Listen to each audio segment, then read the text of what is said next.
आपण उगीच या मुलांना जानकीराम सुनाराकडे पाठवलं. तो तर स्वार्थानं बरबटलेला, तो काय विस्त देणार. गण गण गणात बोते, गण गण गणात बोते, गण गण गणात बोते.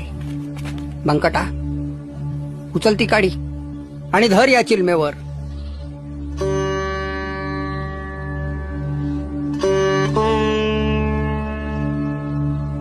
महाराज,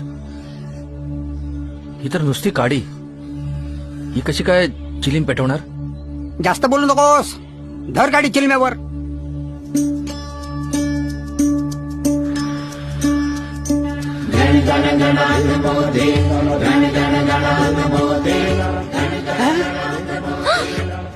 बाप रे, महाराजांनी नुसत्या काडीनी चिलम पेटवली.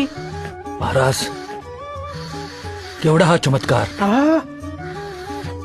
असाध्य ते साध्य केलं केवळ आपल्या दैवी शक्तीने.